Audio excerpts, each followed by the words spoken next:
Franklin says I love you.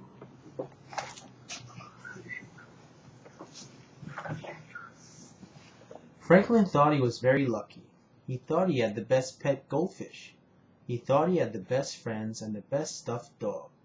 But most of all, Franklin thought he had the best Ema in the whole world. Franklin's Ema baked fly pie just for him. Franklin's Ema played catch even when she was busy. And Franklin's Ema always read him 2 stories before bed, even when she was tired. So when Grandma told Franklin that his Ema's birthday was the very next day, he decided to give her the best present ever.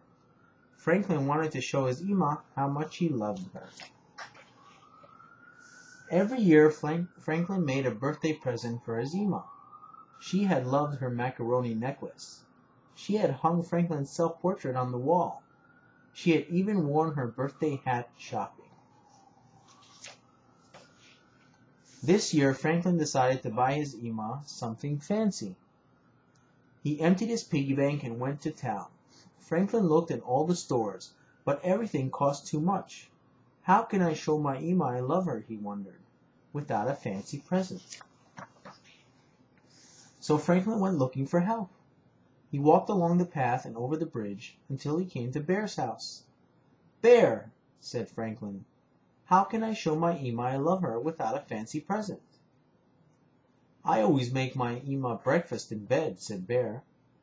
But Franklin's Ema had told him that she didn't like crumbs in bed.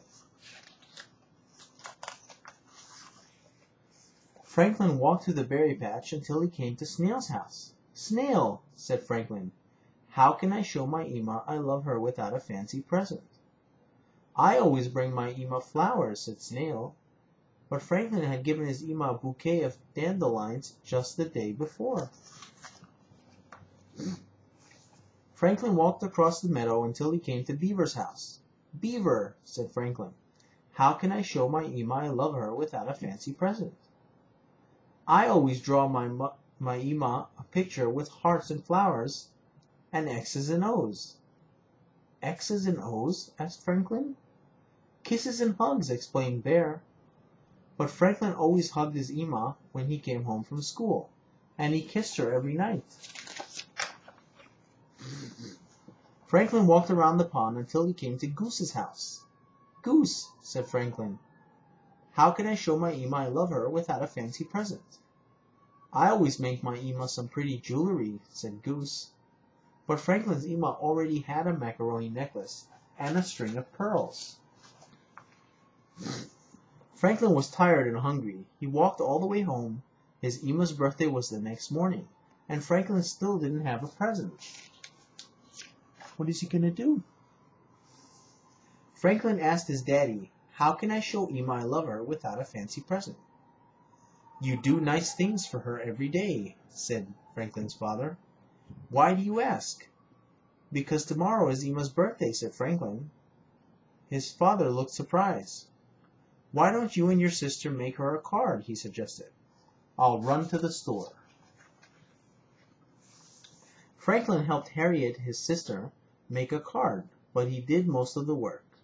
Sometimes he wished he was little like Harriet. She never worried about anything. Early the next morning, Franklin had an idea. He would do everything his friends suggested. He made his Ema a pretty brooch. He drew her a picture with double X's and O's. He cut fresh flowers from her garden, and he put her breakfast on a tray. Franklin tried his very best. Franklin and Harriet sang happy birthday to their Ema. Then she ate her breakfast in bed and brushed away the crumbs. She pinned her brooch on her pajamas. She said she loved Harriet's card, Franklin's picture, and the toolkit for Franklin's daddy. "You've made this a wonderful day," said Franklin's Ema. But Franklin wasn't finished giving presents. He had planned one more thing, something he thought of all by himself. Franklin gave his Ema a hug and a kiss, and then he said, "I love you." "Those 3 little words are better than any fancy present," said Franklin's Ema. Right then, Franklin knew he'd found the best way of all to show his Ema he loved her. The end.